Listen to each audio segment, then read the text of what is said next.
Much better.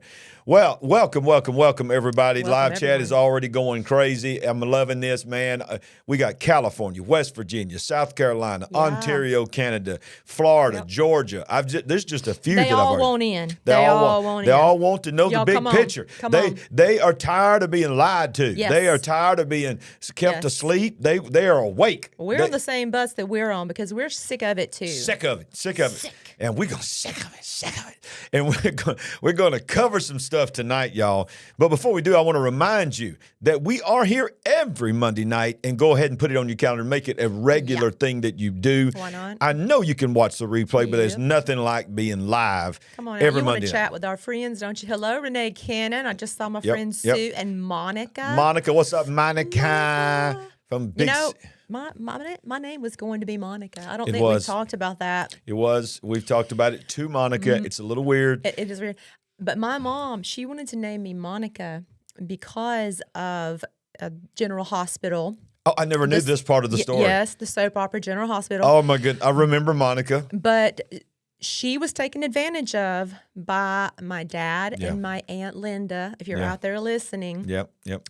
They knew she was drugged up, and they overruled her, and I became a Sandy. Wait a minute. Okay, look, this is breaking news. Breaking news on the Big Picture Live. I've been married to you. I just thought it was a little sidebar I would throw in there. Oh, my Lord. We've been together, y'all. I'm sure we've actually talked about this. No. You have never told me that on your mama's when she's sitting there in the hospital on drugs, that she was overridden at that point, and you got the name Sandy because she was high on drugs. Pretty sure that's what happened. Yep. Okay, y'all. Y'all learned it right when I learned it. Wow. That's what we say when you come on the Big Picture. No telling what you're going to learn. I'm telling you. We actually need to move on. There's a lot of news we got to cover let's move on. Tonight, and one more thing I do want to remind you, man, this is blowing up, Sandy. People are excited about the book of Revelation. At the time of this recording, we have completed 2 episodes, chapters 1, 2, and part of chapter 3, and they are by far the biggest Bible studies that we've done. Well, that just shows you at the moment, it's on time. People are ready. Yes. They already have anxiety in general in life, but they have an anxious spirit about Sunday night. Yep. And people are grateful for what we're doing. We're thankful for that. Of course, we have our partners that we want to thank. And it's such a blessing to have so many that we can't read them. I mean, what a blessing it is. And our partners are great. This entire online church is great, but we especially thank you, partners, for helping us. Yes. And we want to do some upgrades and some improvements in the future, and you're going to help us be able to do that. And if you could see our studio, you would know we need to do some upgrades. I mean, you can't see our studio. We wouldn't allow it. It's just... It's utter chaos all around us right now. We'll have a better day, but yeah.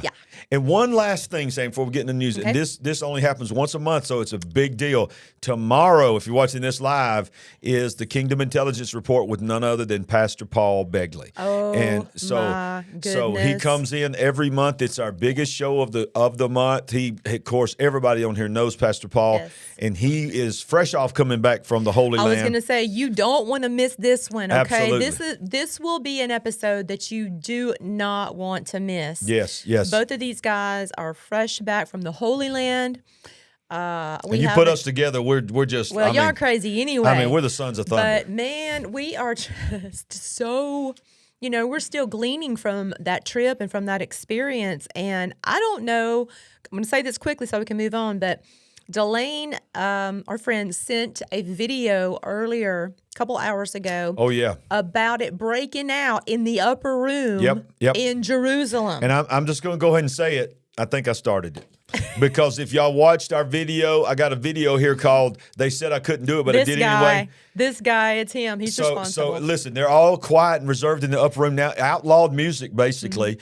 And I just said, you know what? I didn't even ask permission. I didn't ask permission. I asked forgiveness. I started just singing in the upper room. Got in trouble. Yes. Told us we couldn't do that. But now they're having Holy Ghost breakout. They are. 4 different nationalities started praying. Some in their language. Wow. Some were praying, in tongues, praying in the Spirit.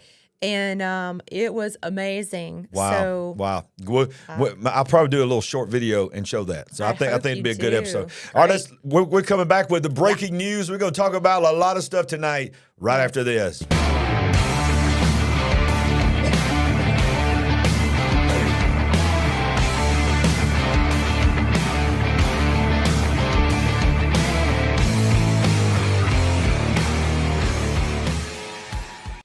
And here we are. We're back. Let's get right into the news. Come on, let's do it. I'm telling you right now, there's a lot of stuff going on. So much. So let's start off by the continuing story of train derailments. Right. I mean, I know, and we read a shocking statistic, and I believe it's in this article. Title of this article is, how many train derailments have there been in the United States in 2023? Of course, we know about the ecological disaster that is happening in Ohio and East Palestine. And the article talks about that on February 3rd, the Ohio train derailment, which had a 150-car Freightliner car carrying toxic chemicals.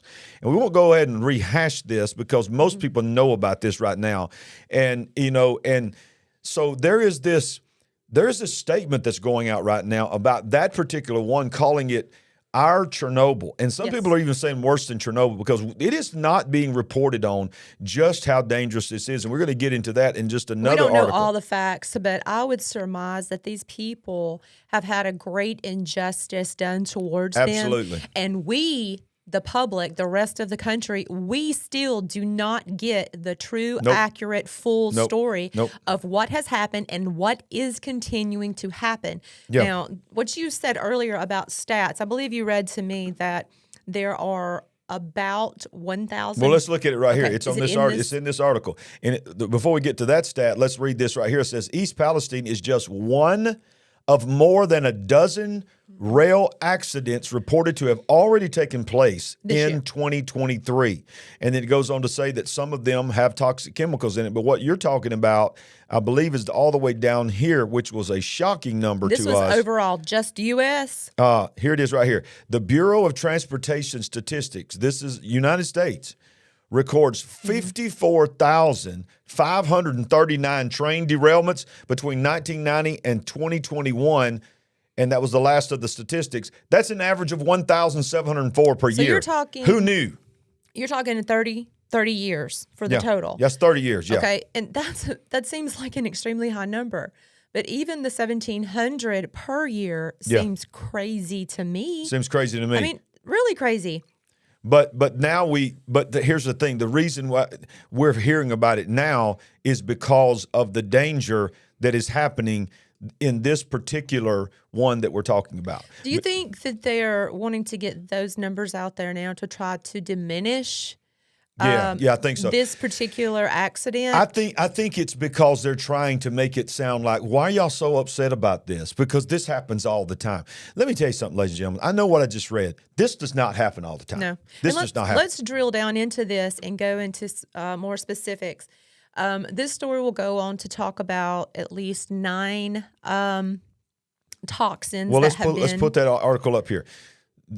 Just keep talking as I'm going to show them what you're talking about. Okay, it's down in the story where it breaks each one of them down, and it talks about specific symptoms and side effects and problems that can come from each one of these, or at least groups of toxins. But the vinyl chloride is what I've heard most about. Okay. And you see that right there. The big problem with the vinyl chloride, from what I'm understanding, is when it was burned in what they called a control burn, which was anything but, had it been burned at high enough temperatures to like incinerate it or really get rid of it, look right here. We wouldn't have a lot of these problems. Is this what you're talking about? It says when vinyl chloride burns like it did in East Palestine, 2 other new chemicals are actually released. Okay, so and this are these 2 right here. I've listened extensively to some talks about the derailment, and when the vinyl chlorine was burned, because it wasn't incinerated, it wasn't burned at high enough temperatures. Right. Obviously, we know the plume that went up and the ash that fell.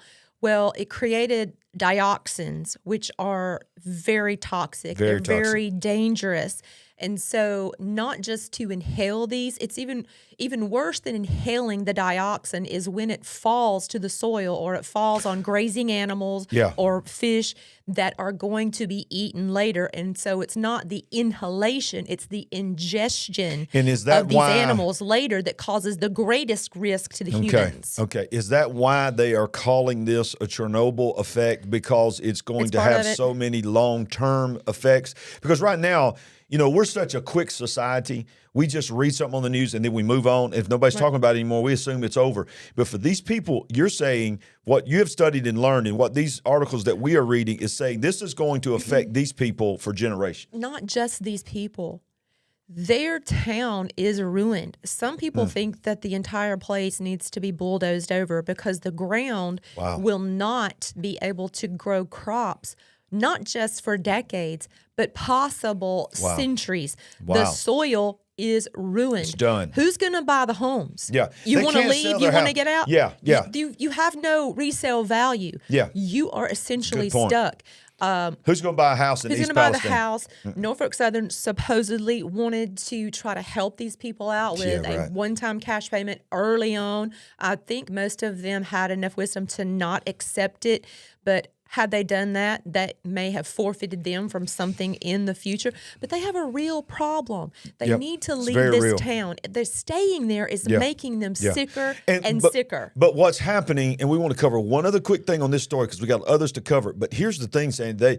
The governor, the mayor, the EPA, all these people, they keep telling them, there's just no big deal. Go back home. Go back home. We've tested your homes.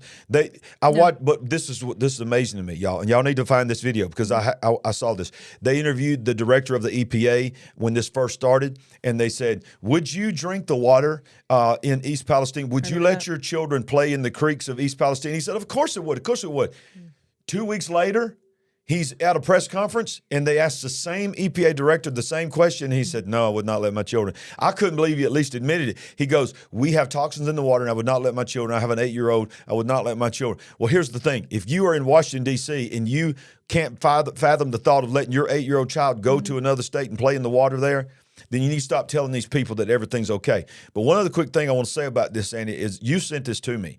And this happened Saturday or Sunday, I believe. Saturday or Sunday. And I don't think this has been shown anywhere. Nobody's talking about this. I've only seen it on this one YouTube video. And the story is basically this was a containment. They were containing the sludge that had the toxins in it, like a earthen dam type thing. It's what it looks like. But anyway, it broke and released this toxic sludge into the water. Listen, this as she's saying, you see all the water on top of the hill there. It is, they've had heavy rains and all this, because that's the problem. It's the runoff. The runoff is maybe the train rail. It's the runoff, and it's the ash or whatever we're calling it that is in the soil now, that has ruined the soil. People have inhaled this. It's fallen on their skin, or they've touched it. They got contact. Yep. We have phrases like chloracne now. Wow. An intense skin inflammation. And I believe chemical bronchitis may be another one of these terms. Let's play this video. It's Dabu 7. I wanted to share some information here in regards to this East Palestine dam. So you're seeing this. We'll fast forward a little bit. As you can see right here. So basically, it's just a still shot. He's talking. So I'm going to pause what he's saying here. So he's not saying anything more than what we're saying.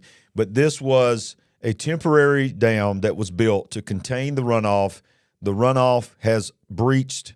Now all the stuff that's in that water is now running down into the streets, into the drains, is being seeped into the soil. So I don't know if you knew or you remembered this from last week or 2 weeks ago, but they had estimated at least 44,000 fish had died before this event even happened. Let me ask you this, big picture family. Have you heard that on your local news? Have you heard that on your national news? Did we not talk about the pets? People were finding their pets dead. They were finding their laying hens dead in their cages and in their containments. Pets that, just were yard pets. Nothing to see here, though. Indoor and outdoor pets were getting sick. Moving on. People are definitely sick. Just move right along. Nothing to see here. Just a train derailment. Happens all the time, 1,400 a year. This has just happened to be just a little, the news covered this one. Not a big deal. So serious. So listen, let me just tell you, you're going to see a pattern tonight on what we're going to cover. The pattern is what you are being told on any level by our government. And I love my country. I love my country. And I hate to say this. You have to filter it through we're probably being lied to. And we're probably getting ready to give up because everything that happens, does it not seem like big picture? And comment below. And if you haven't hit the subscribe button, go ahead and hit that subscribe button right now. And make sure you hit that thumbs up that's right underneath us, because that's the biggest thing that helps us put us in front of people live and replay. But if you hadn't already done that, do that now. But let me ask you a question. Does it not seem like there is a snowball, just fast-paced disaster after disaster? And what comes out of every one of them? What comes out of every one of them, while we're being distracted by them, freedoms are taken away. And that's our next article that we're going to show, Sandy, is that while we are talking right now, and I've covered this on this show. Remember, I started talking about this a month ago. Right, we did. Over a month ago, when right before the World Economic Forum met in Davos, Switzerland, the week before, the World Health Organization, you see WHO, the World Health Organization met there in Geneva, Switzerland, and drafted what is called the Zero Draft. And this is what it is, y'all. And this is not conspiracy theory. This is going on right now. This particular week that we are recording this live, the first draft of this is being voted on. Joe Biden administration, our Washington, D.C. administration, and almost every country in the world, but Joe Biden's administration has said openly that they are committed, not just we're open to it, we are committed to World Health Organization Accord.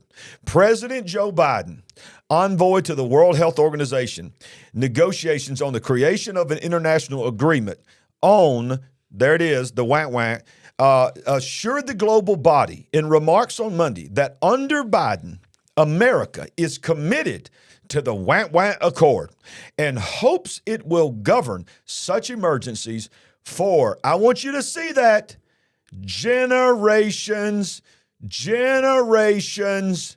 to come. Yep. This is something that is happening right now. And Sandy, what this is, I want to read a couple more things and we're going to talk about it. It says this draft is preliminary, that the parties have not yet all agreed to it, of what kind of document it will be, and are so-called calling it for now the WHO Convention Agreement, or blah, blah, blah.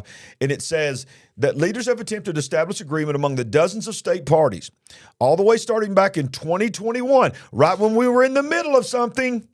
They were starting to talk about this, and here's what it is. And let's talk about it. Here's what it is. Generations to come, this will give the World Health Organization global, you need to hear this. This is not conspiracy. This is fact. Global powers to override constitutions, to override freedom of speech, will give them power. It's in the document of eminent domain, where they can take over businesses, they can take over structures, they can take over the airwaves, they can take over the internet. If they deem it appropriate, take personal property to in order for the safety of the world. Right. Oh, I think it's not much farther down, but I wrote this down out of that article: for preventing, preparing for, and responding to future pandemic emergencies. They've got your future plotted and planned out for you. You are going to be controlled, corralled, diverted. And I think the ultimate goal is some sort of mind control, mind slaves. They don't want you causing any problems. Just get in line and stay in line. And look at this right here. It's a bleak future plan for us humans, but I don't receive it No. We've got to pray and seek God for wisdom. That's why we believe in God. We're going to be able to stay on this platform as long as we can, because as long as we got an opportunity, we're going to tell the truth. Yes. The draft accord requires the creation of an oversight body to enforce the accord. In other words, to enforce the law. Exactly.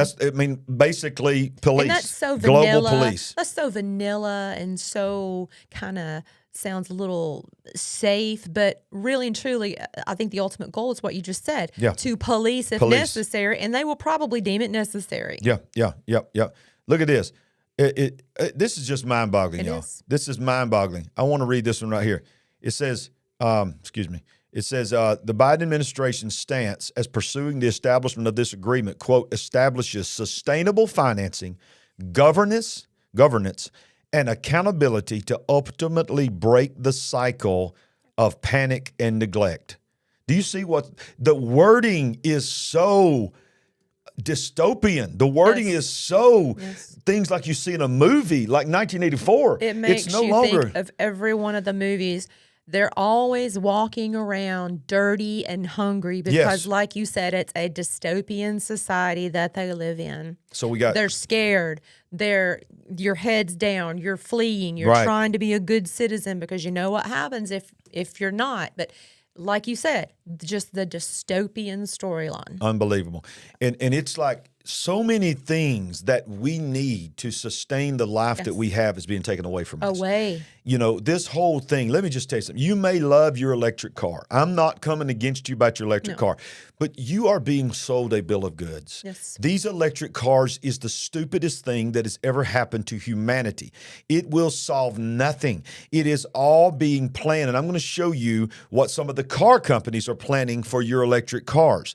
But in order to have an electric car, Sandy, you got to have electricity. Hello. And if you're going to have electricity, but wait a minute, we can't burn coal. We can't have nuclear plants. It's those fossil fuels, they're so dangerous. Those stinking fossil fuels, them old dinosaurs is what they say it came from, whatever. But so everybody's supposed to have an electric car. Do you know that right now in the state of California, as we record this, bless their hearts, they are up in the mountain regions, blanketed, y'all, in California. By how much snow? At least 7 feet of snow. Did you say 7 inches? 7 feet. In California? Now, I don't know if it's confined to that whole area, but what is it, Big Bear? Yeah. I don't know how big of an area that it encompasses, but these people, obviously the roads are blocked and they have no snow plows, okay? Because they don't have that kind of equipment. Roofs are caving in. They can't get out to go to the store. They're running out of food. They're running out of formula. They're running out of diapers. Obviously, they don't have electricity. You know what's sitting out in front of some of them houses? Electric cars. Electric cars. And what does cold weather and snow do to batteries? Ooh, Think about it. And guess what? A lot of them their power is out because of they don't have electricity. So it's not like if a power was out of at our house and we wanted to go check on your dad, we get in our car and just drive over and check on your dad. Not if you have an electric car. No. And let's talk about electricity because here's what's happening. This is an important and we need to take note. You've already seen, and maybe you just brushed it off, ignored it. You didn't actually see it, but you're seeing this now, and you're going to see more and more stories. Why are we seeing these stories? It is a little bit of a predictive programming, okay? Yep. Somebody's trying to get a message out to you, not because they really care about you necessarily, but so we can say, we told you so. Yep. Let's read this one. Top power grid operator warns. Now, this is not some tinfoil hat guy out there. This is the power company. Watch this article. Top power grid operator warns. More blackouts and energy shortages due to forced retirement of fossil fuel plants. So, not fossil fuels, but shutting down of plants. Let's drill down and make sure. I believe this article will talk about it specifically. But if we don't understand what exactly that means, we need to make sure everybody understands what that means. All right, listen to this. One of America's largest grid operators has warned of more blackouts and energy shortages in the future, thanks to President Joe Biden's green energy policies and their inability to meet the growing power demand. PJM Interconnection is a regional transmission organization that provides electricity to 65 million people, around 20% of the nation's population, in 13 states across the Midwest and Northeast and District of Columbia. The organization's latest report noted that power supply and demand through 2030 across this territory is being increasingly destabilized as more traditional fossil fuel sources are being dismantled due to the transition to renewable energy. Attacks on power grid that we have covered right here on the big picture. People are storming and terrorists and maybe even in the government. I don't know. Somebody is attacking power grids. Surged in 2022 and are likely to keep increasing. It goes on to say that power generation retirements are outpacing new additions in the coming years. Retirements are at risk of outpacing the construction of new resources due to a combination of industry forces, including sitting and supply supply chain, whose long-term impacts are not fully known. These retirements could amount to nearly, listen to this, 40 gigawatts of generating capacity gone. Can we just pause there and just cut the whitewash? What are you talking about retiring? We're talking about closing down power plants that what? Burn coal. What else? Yep. Yeah, natural gas. And watch this. It's worked for so long, but yes. Look, but what it says here, that 40 gigawatts of generating capacity be gone from the American grid by 2030. Yeah. There's that number again. 2030. 2030. You hear it on this Agenda 2030. Every week we talk about 2030. Agenda 2030. 90% will be gone by 2030, of which comes from coal and natural gas sources. Oh, and watch this. Now they want to come after you gas stove. They are systematically coming after, trying to push you. And here's the crazy thing. They're pushing you to electric everything, and then they're taking electricity away. And then you don't have electricity to operate the electrical things. So let's talk about, just for a second, about this gas stove situation. I believe they're using the same gaslighting tactics that have been used so often. So, it's that pull, that push-pull, or that tug and release. We heard this for the first time. Was it right after Christmas or around a while ago? Yep, that's right. Then back off of it, then come back, and then it's the whole tugging of put it out there, back off, and then get ready. At some point, they are going to drop the hammer. Yeah. And it's just, I can't even hardly talk about that. It's so crazy. Listen to this. Right now, just this past week, when they first came out and it was leaked that they were trying to do away with gas stoves, they just brushed it off and said, oh, that's a silly conspiracy theory. This week, after it died down, just like you said, put it out there, draw back. Yes. And they put it out there, they denied it, they drew back, and then this week, half of the brands that have a particular type of burner, there was new regulations instituted this week that would ban that type of regulation. That regulation would ban that type of burner, which by default is doing exactly what they said. Oh, we're not banning them. We're just trying to make it safer for you. And by the way, if you live in California or you know somebody that lives in California, Governor Newsom has already signed an executive order, and the state is rolling to 2035. You will not be able to buy or sell a gas-powered car. There will no used car lots with gas-powered cars will be illegal in the state of California by what? 2035? That ain't that far away.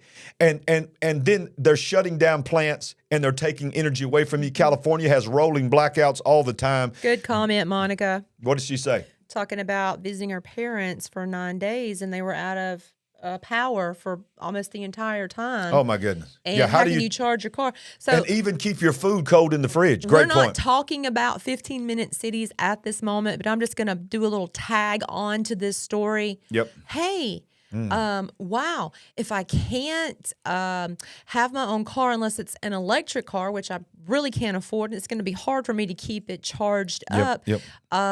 And going to the grocery store, it might become a problem. Right. And I might not be able to cook the food, even if I'm able to go get it. Maybe a 15-minute city does make sense for me. Yeah, it's going to be the greatest thing because it's going to be the greatest ever. You could just walk everywhere while you're eating your crickets and your bugs. Everywhere you go. Just this week, they came out with a brand new ice cream, cricket flavored.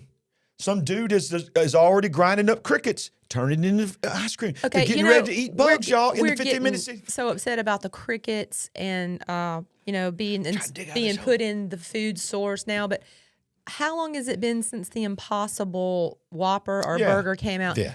This was about alternatives. This was about that's right. getting away from the main line the way it always was, and slow rollout, softly introducing you to this. Well, yeah, they're going to be blown away when they see this next one because here we are talking about cars. Because here's the thing. All right, let's say in this perfect dystopian world, we now have accepted the great, wonderful idea of having electric cars.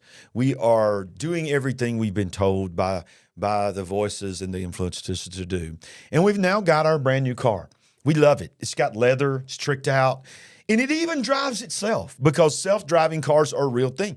You could literally get in your car, your electric car. There's no sound. There's no heat. I mean, let's just say you got it charged up. Yeah. You're going on a little trip and you're going to see grandma. Mm-hmm. But you got laid off on your job and you've been struggling. You didn't think it was a big deal. You didn't think it was a big deal. You know, things happen. I'll catch up. I'll catch up, you know. I'll catch up. They love me down there. Yeah. And, you know, they're just going to make a way for me and accommodation. They're going to work my stuff out for me. And but then all of a sudden, we have... While you're inside visiting grandma, y'all are in the backyard. You're cooking out. You're having a barbecue. Yeah, and you see something in the corner of your eye. Something's moving in the corner of your eye. Ford... The company Ford that makes the Ford cars that are all committed to self-driving and battery cars. This is on CBS. This is not some fringe website.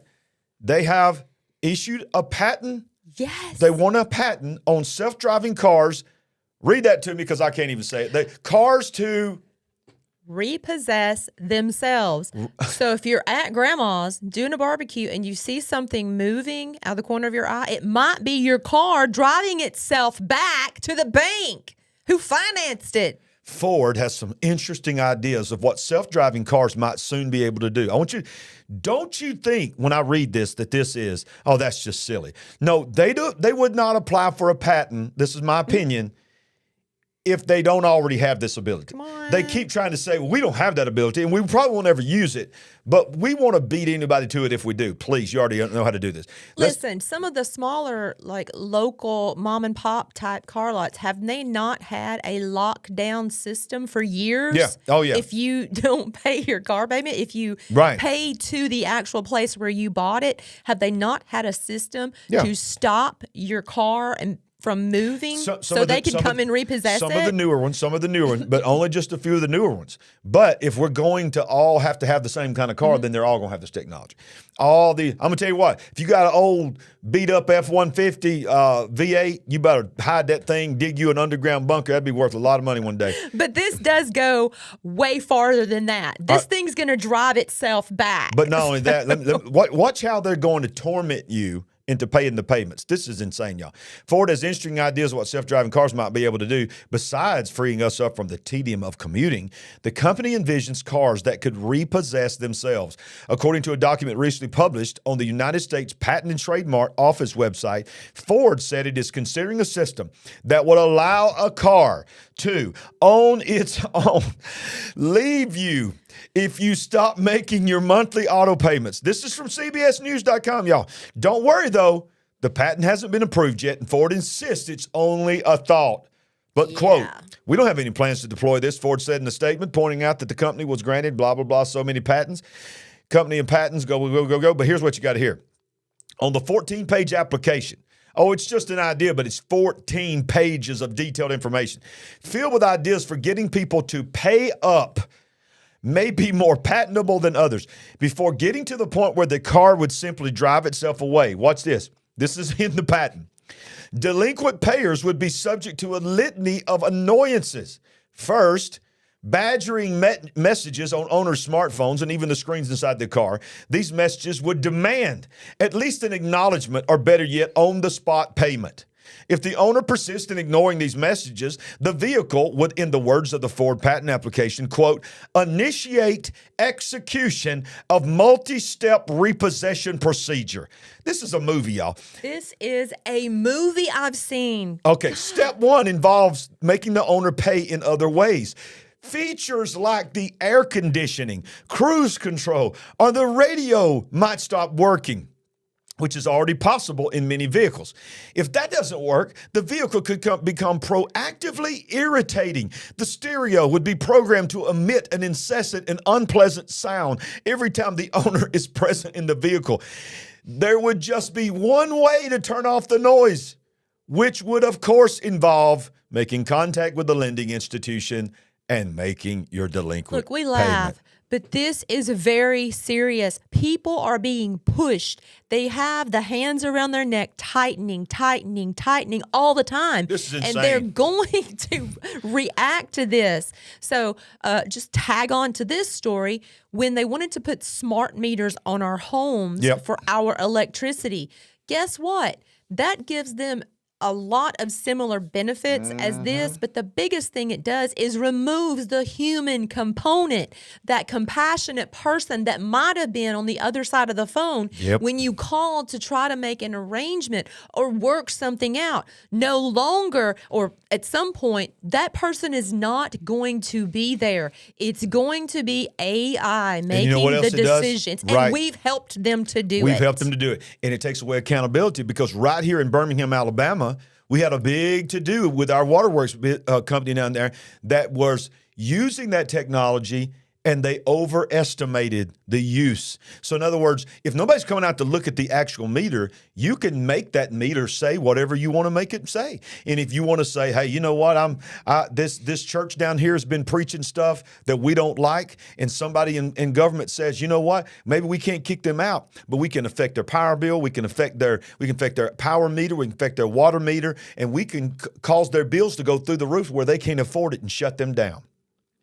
Let's go to this next story, baby, because this is right along the same line here. Yes. Elon Musk, everybody knows about him, says that AI humanoid robots will eventually outnumber people. Quote, it's not even clear anymore what an economy even means at this point. This is the second, he goes back from the second and the first richest man in the world, supposedly. He says, Elon Musk is all about robots. He has likened his self-driving Tesla cars to, quote, robots on wheels. As for the robots on legs, he has grand plans for eventually selling a humanoid robot named Optimus. When he showed the prototype last year, Optimus failed to impress artificial intelligence experts, but that hasn't deterred Musk and Tesla's investors. This week, the billionaire showed off the latest version and made a grand prediction. Humanoid robots could eventually outnumber humans. Let's read this one last and let's talk about it. You could sort of see a home used for robots, certainly industrial use for robots, humanoid robots. I think we might exceed a 1-to-1 ratio of humanoid robots to humans. It's not even clear what an economy is at that point. Because I think I've said it before and I'll say it again. iRobot. When do we wake up and understand this is not a good idea? They're going to boot you out of a job. You're going to be enticed to bring them into your home to help you with household chores and taking care of your children, turning over the right that should be yours, the responsibility that should be ours to keep things going in our homes and see about our children and our grandchildren to a non-human, basically, let's face it, entity. And I've said it before and I will say it again. I believe that they are subject to become possessed of the devil. They are not for you. And I just cannot see looking over my shoulder worrying about AI essentially trying to govern every part of my life, every moment of every day. Because they're smarter than us and they're stronger than us. They can overpower us. Now, understand, I want to clarify. I know what she meant. I want everybody, before I get the blowback, she doesn't mean possessed. She means used and attached. Just like a demon can make something float if it wants to, it can. It doesn't have a soul, so it can't be possessed, but it can be operated by demonic spirits. And that's what we're talking about. And I want to read this last part here, because this is a precursor to that. We covered this a couple of weeks ago about the AI that went rogue. You remember that? For everyone who thinks, oh, that technology that is, is not there. We can't do that. It's not that far advanced yet. Hello, ChatGPT. Yeah, look at here. So Elon Musk, a lot of people don't know this.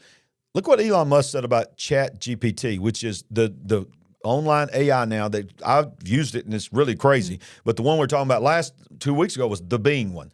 That is from, of course, Bill Gates. It says, it's quite dangerous technology. I fear I may have done some things to accelerate it. You think? Elon Musk is admitting that he's probably to blame. He goes on to realize, and I had no idea of this, was a co-founder of ChatGPT's parent company, OpenAI, but left the company after only a few years. He has since called the chatbot tool, quote, concerning, and criticized OpenAI because when he was a part of it, this is what they said. They said their purpose was to be an open source, nonprofit counterweight to Google. He now accuses it of being a closed source, meaning you don't know what the code is. They've locked the code down. maximum profit company. The world's second richest man is now believed to be assembling a project that would rival OpenAI. Wow. Yeah, and everybody's going to want it, corporations, individuals, blah, blah, blah. Just like when the quantum computer came out with the computing capacity of every brain on the planet. Yep. Get this, folks. The computing ability, capability equal to every human brain on the planet. Well, guess who got those? Of course, the government got theirs. Military. Of course, the big corporations got theirs so that they can scheme out into the future, work scenarios out so they can know how best to bring products to you and into the marketplace. Yep. I mean, it's just... I can't even. And the last thing we'll say on this before we shift gears on another really important thing that you need to know about is I'm sitting here thinking about, we're talking about all these movies, iRobot, all this kind of stuff. I'm thinking all the way back to war games. I'm thinking about war games. When I watched war games again the other day, I was just like, oh my Lord, what were they trying to tell us even then? Because remember when they interviewed, and I can't ever say his name, Noah Harari, is that right? Yuval Noah Harari. From the World Economic Forum. They interviewed him and they asked him a very interesting question. We always talk about all the other stuff he said, but this one is the one that people should be talking about.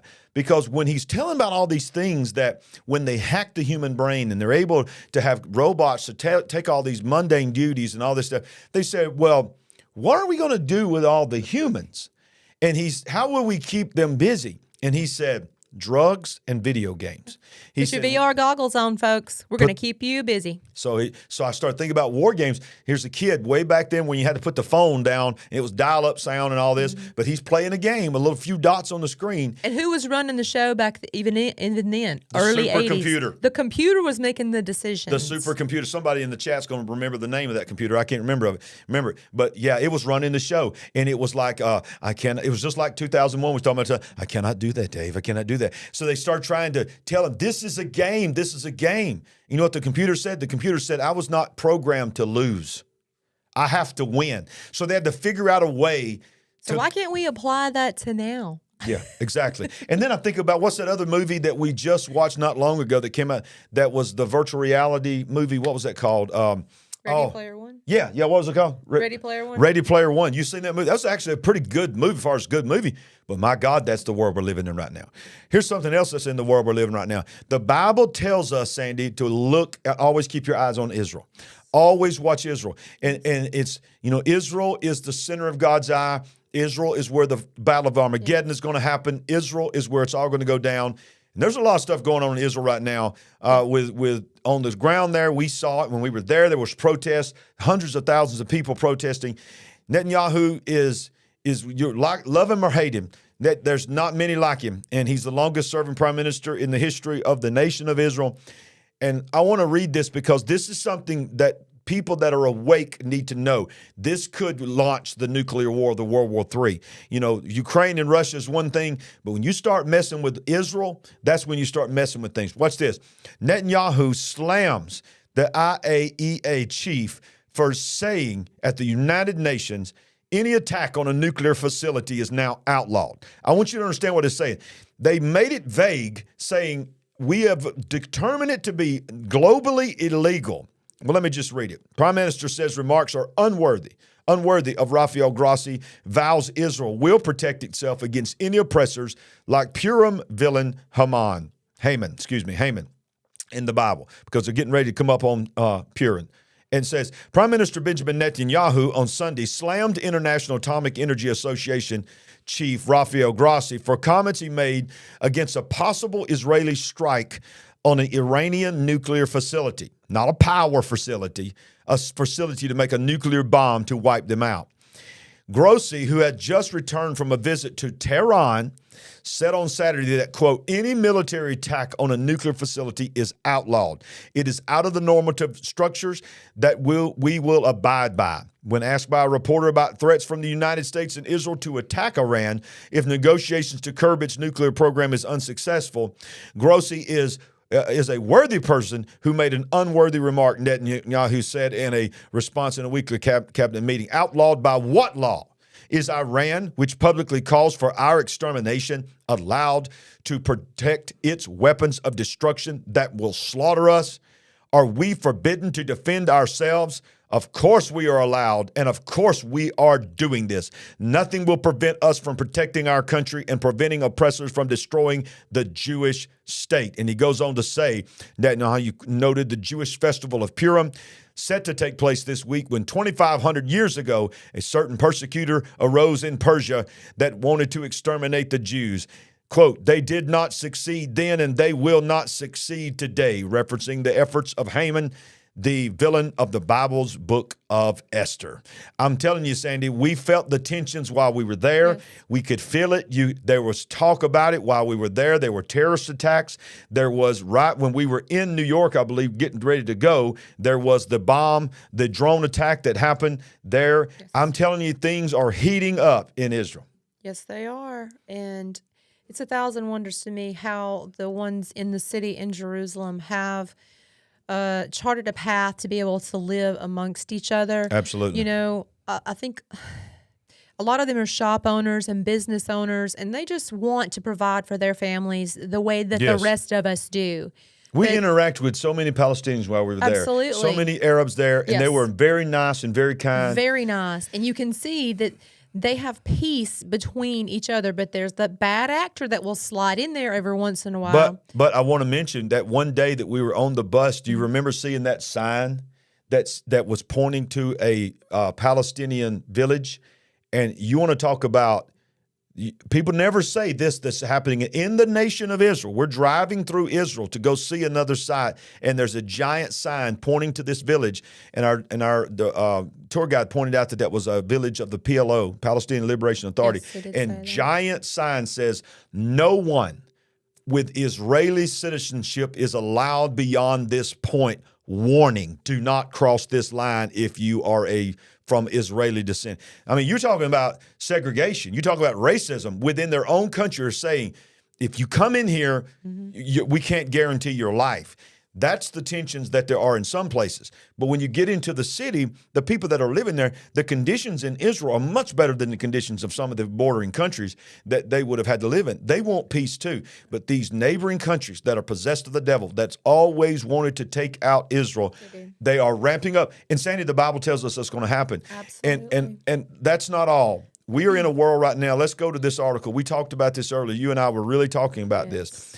This is the 3 wars that are actually brewing right now. This is the here and now for, all of Earth. I mean, it just is calling a handful of countries, what it's going to be talking about. But really, this is the entire world, because if this were to happen, it would certainly affect everyone on Earth. Yeah. So right now, while we're speaking, and we're going to quickly show you these are 3 very real war possibilities. Notice the first one. You're like, wait a minute. I thought it was Ukraine and Russia. We understand what you think, and we understand that that's what the world tries to keep calling it. But the United States is, by proxy, already in this war.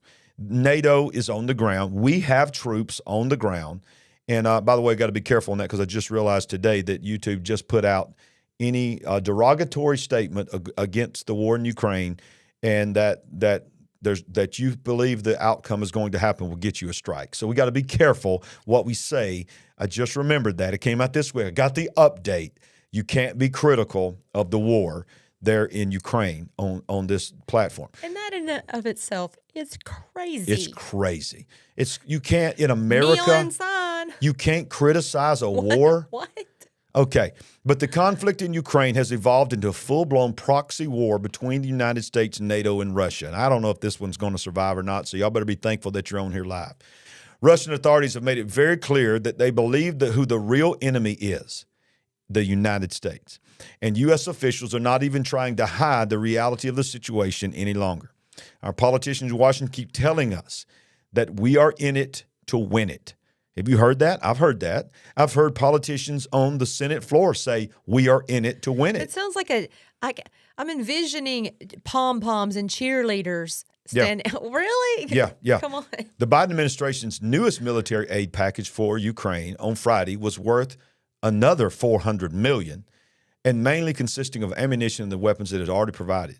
I don't know what the number is now, but it's in the billions now that we've sent there. Oh my goodness! And troops, how many troops have we personally sent over to the area? But that's not official. That's not official. It's not official. That's not official. This is so let it be known. Algorithm. Just American troops, and of course troops from other parts of the world. I just want you to know, algorithm. We say that's not official. It's not official, algorithm. Please be kind. Please be kind. Oh, God, I hate this. If the Russians start gobbling up with big chunks of territory, Ukrainian leaders will become increasingly desperate. And then here's the next one. This is probably, I think this is going to be the big one. We actually asked while we were there, we asked several people that are in the know, that live there, do you believe you're going to be in war? And these are people that are military, former military, active serving military, also doing some things on the side. And every one of them every one of the Jewish people that we talked to thought they were about to be in war. Didn't they emphatically say yes to that question? They did. They didn't even think about it. They said, yes, we will be in war.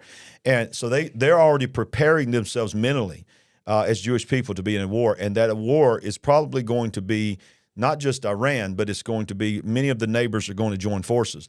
But they're waiting on Iran because Iran has nuclear abilities. They're trying to. And the Israeli people are trying to stop it. They keep telling us they're just 2 weeks out. They're 90% there. Yeah, right. They're not there, but they're almost there. Now let's read that right here. We have been hearing that the Iranians have been getting close to being able to build their own nuclear bombs for a long time, and now it is being reported that they are potentially only 12 days away. Well, if they're 12 days away, they're there. They're there. Right? Prime Minister Benjamin Netanyahu has been warning us for a long time that he will never allow the Iranians to build a nuclear weapon. We just covered that. It sounds like he realizes that the moment of truth is now upon us. The longer you wait, the harder that becomes, Netanyahu said of a strike on Iran at a security conference in Tel Aviv last week. We've waited very long, and I can tell you that I will do everything in my power to prevent Iran from acquiring these nuclear weapons. So there's that one coming. But then here's the one that nobody wants to talk about, and if there's anything that's going to get me kicked off, this one's probably going to get me kicked off because maybe we think of an alternate word for that very powerful. What could it be? What could we choose? What could we? Let's call it TikTok. Let's call it. Can we call it TikTok? Because TikTok is where it comes from. The war of the United States and TikTok. I guess you shouldn't be listening to it in your ears. I guess you should be watching our faces and watching the screen, because the screen does not say TikTok. The screen says something else. This commentator goes on to says, I've been trying to warn you that the big deal that's coming is this one, the war of the United States and the largest landmass and population country in the world. They do have a 5,000-year-old dynasty. They do. And here's why it's going to happen. Here's how this is why it's predicted the third war is happening. It's because we have said we will not let this country take Taiwan. Taiwan has now asked us. Just last week, we sent military personnel and equipment to Taiwan as this other country is circling the island of Taiwan, bringing their warships into the waters, signaling.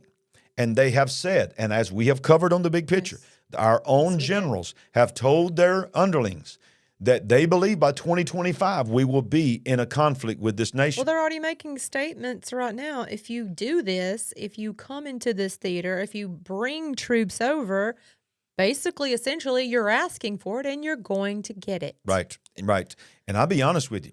I believe we have the finest military force on the planet, but we are so stretched and we have been so depleted.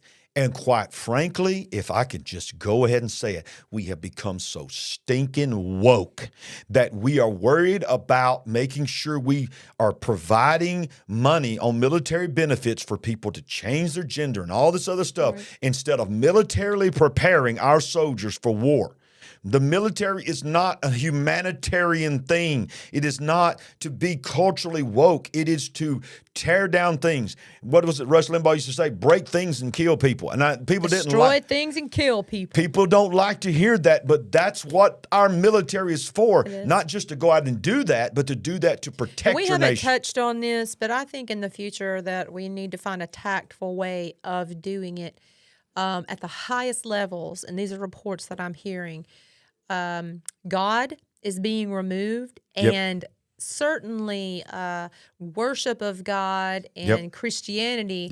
But the complete opposite of bringing in occultic practices, she's talking about to our military, satanic worship. Some of the people at some of the highest levels are operating in this occultism and satanic worship. And so that'll be for another day. But it's true. That's an element, I believe, to the weakening of our military. There's even murals that are murals of the Bible that they're covering them up. They're putting in military colleges, military academies that have pictures of Moses parting the Red Sea, in dining halls that have been there since the foundation of those facilities. They're now putting curtains over them because it offends people. Military. You're not supposed to be in the military to worry about a painting. You're supposed to be preparing yourself to go to war. So if we are stretched in something in Europe, if we are stretched with something with Russia, and then we are stretched with something in Taiwan, and then not to mention trying to defend our own borders, I don't know if we can even do it at this point. Our own borders. We don't have time to go there, but who is coming in to our borders? We don't even know who's inside our own country that have come through our own borders. Reports of military-age fighting men, one after the other. And no, I'm not just talking about one nationality. I've heard reports that there are at least 140 different countries, people represented, coming from over 140 different countries on Earth through our border. Wow. Well, and we don't know where they are. We don't know where they are. And let me tell you something. This is not a political statement, but you need to wake up to what, it's always happened under every administration. I understand that. But what has happened in this administration when it comes to what you're talking about is insane, because we have literally said, okay, maybe you can't get on. You're on a no-fly zone, and you can't get in our country as a terrorist. If you go through the airport and we look at your face on facial scanning, we'll flag you at the airport. Just find your way down south of the border and just come on across. Because if you can make it to that border, we ain't gonna stop you for nothing. So it is an open invitation to the world. Not only will they not stop you, they will put you on a plane, a train, or a bus and take you to a large city or maybe a small city and possibly put you up in a 5-star hotel. Exactly. And give you a phone card and room service and a card to spend for your essentials. Yeah. While we're struggling. While the world... Well, we can't take care of the veterans. That's right. Oh, my God. Well, the jobs market is horrible. While we're, resources are being depleted. Yeah. So instead of giving money to our military veterans, you know what we are sending money to? And we got a couple more stories to cover. We are sending billions of dollars to make sure that the mRNA, if you don't want to put it in your body, they're still going to get it in your body. Oh, they're going to help you out. And this is what is happening thanks to Zuckerberg. Is it crazy? Look at the two people, Zuckerberg and Gates. Facebook, Instagram, Windows. Everything that is feeding us the information that we have, the people that have become multi-billionaires because of it, have now turned their ideas to population control and so many other things. A former subsidiary of Pfizer, Zoetis, has already injected 100 million animals with mRNA in the United States. And the mRNA, of course, is the technology of what we have now know as the the majority of these animals that they're talking about are cattle. No. Look, according to the doctor, our pets are also receiving mRNA vaccines, but most of them are cattle. But they're moving towards that. The mRNA technology is funded by the foundation of Mark Zuckerberg and his wife, and they have been doing this all over the country. Watch this, for a year and a half. While we've been distracted by all this other stuff, and while people's been debating whether they want to get it for themselves or not, they said, well, we're going to give it to your pets. We're going to put it in the cows. We need to do a deep dive when we have time about mRNA, the messenger RNA, what it is, blah, blah, blah, and all that. But right now we're going to stick to this story. Yeah. it just really gets me riled up. Look at that. Read that right there. 100 million shots have been injected into our meat and vegetables. Zuckerberg and his wife funded a study in which 100 white-tailed deer received the Pfizer PCR test and mRNA vaccine. Subsequently, 100 million shots were given to animals. Nobody knew about it, and nobody was talking about it. So they captured, they trapped, whatever, these white-tailed deer. Yeah. How many did you say? 100. And injected them with it. Yeah. So they're out there in the world. That's 100, but it says the food. It's in our pets. But it says 100 white-tailed deer was what was tested on it. But after that, after they did that test, they've now done it to 100 million animals. Yes. 100 million animals. Some we've ingested. Some are our pets. Some of them we've ate. Yes, we've eaten them. Yes. So if you did not get this messenger RNA through your as you say, they're going to get it in you anyway. Right. They're going to get it in the produce. They're going to get it into the meats that you eat. Right. Right. And what is going on, Sandy? It is all demonic. Yes. You are talking about our military. What she's saying, listen to me, y'all, is true. It is not conspiracy. There is demon worship happening in military facilities. There is demon worship. I'm talking about sitting around pentagrams and calling out to Satan in the halls of Congress and in some of our congressional places.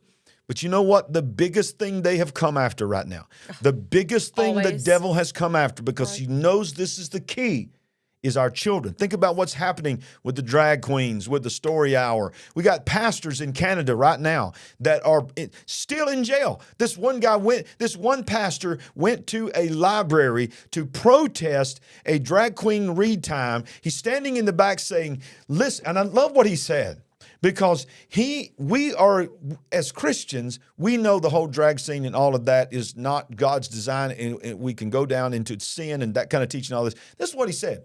He said, drag queens and everything that you're doing, you have been doing this forever. As long as I have been alive, I have heard of drag queens. We did not come against you and protest you then. We are only protesting you now because you are insistent to do this in front of our children, in front of our babies. Why? Why is it? Why can't you just have your club and go to your club and everybody do your thing at your club? And you know what? It's a free country. But when you come to my child's library, when you come to my child's school and you have babies and you are gyrating and you're having children put dollar bills in your G-string and you're a man dressed up like a woman, it's demonic. And guess what else is happening, Sandy? All over this country, they just had a satanic church of Satan. You've heard of Comic-Con? Yes. Where people go and they dress up and all this like they're comic characters, and they come. We were actually at one time, and it was wild. It's very interesting. It was very, we were driving, we weren't at it. Some serious people watching if you have the time. Yeah. We were on our way to something else, and as we're driving through, we realized they were having it, and I'm talking about people's walking the streets. Can I say what I thought? Can I say what? It was wow. We were at this Bishop Clint, thank God. He's so kind to put us up in a very nice hotel for a couple of days while we were there.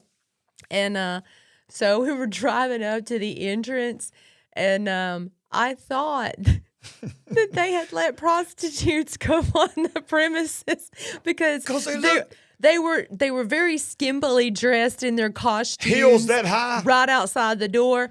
And I was like, what is going on? We were like, what? What? Did we make a wrong turn? And so I look across the Bishop, street. where did you send us, Bishop? There's a convention center, and I happen to notice this big banner, and it says Comic-Con or something like that. Yeah. I'm like, It wasn't Comic-Con, but it was like it. I said, do you think these are some people from down the street at that convention center? Surely they wouldn't let prostitutes and I'm telling you, y'all, it was wild. But okay, rabbit trail coming back. Okay. I got us off that. Sorry. And we're back. We're back. So here's the thing. They just had a conference that was something. It was called SatanCon.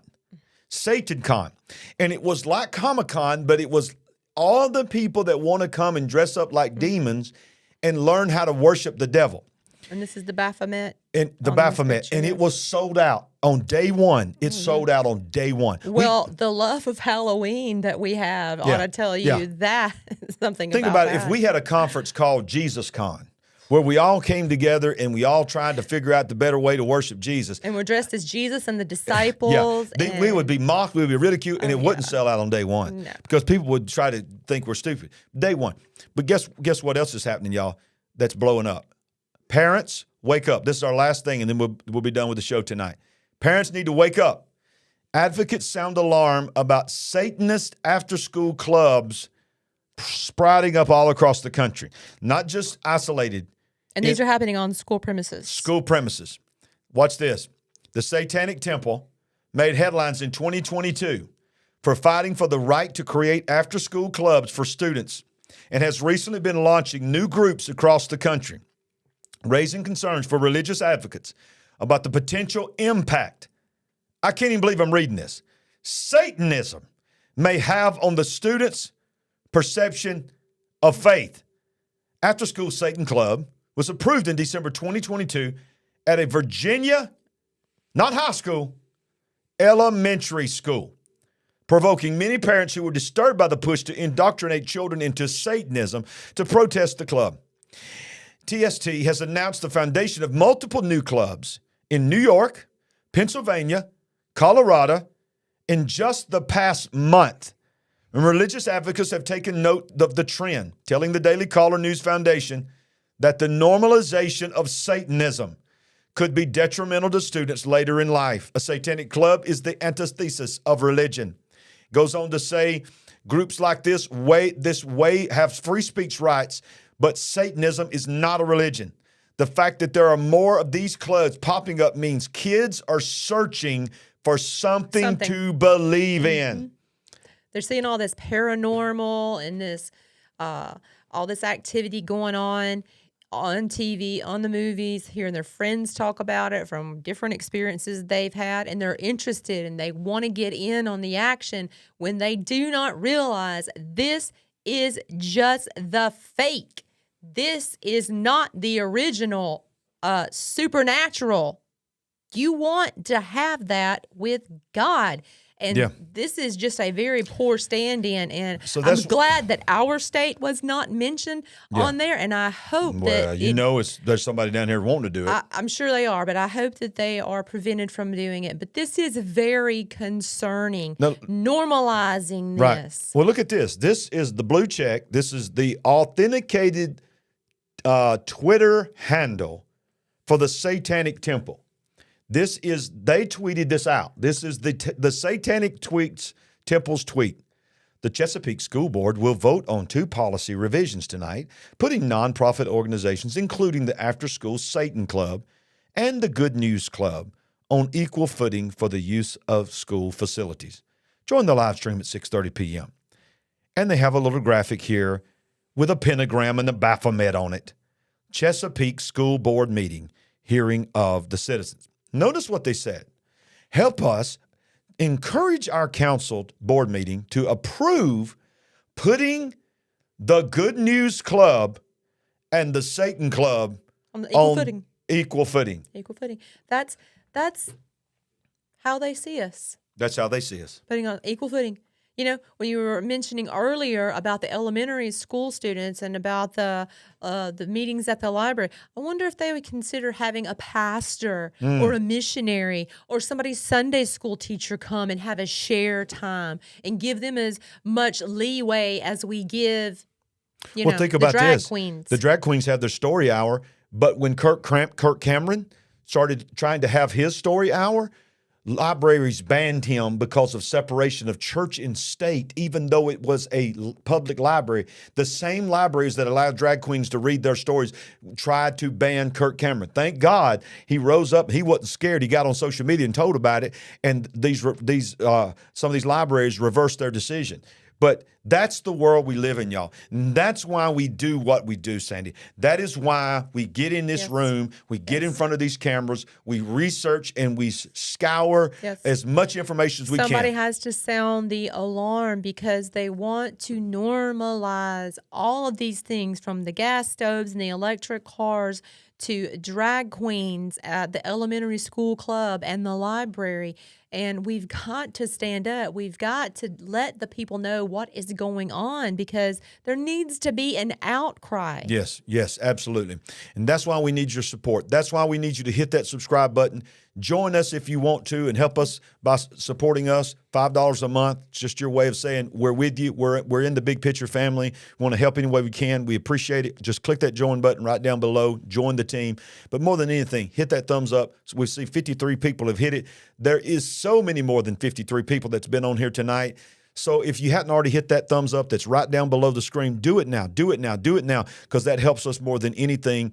And share this, share the replay. Send this to people in your family that you know good and well you got family members that are asleep at the wheel, and they are just like, they're just floating through life. Send them the Big Picture Live and open up their eyes. Tell them, hey, look, this is not just two crazy kooks out there. This is pastors. These are people that they're balanced. They're the real deal. Yes. They share everything they share through the lens of the kingdom of God. Sound a warning, we've got to protect our children. We've got to protect each other. Yes. So thank you for joining us tonight. Any parting thoughts that you'd like to say to everybody out there? I think we need to crank up those prayers, because each and every week it feels like some things are getting ramped up in our world, and it's hard to be ready for everything, but we got to cover ourselves and our families, our friends in prayer. Yep.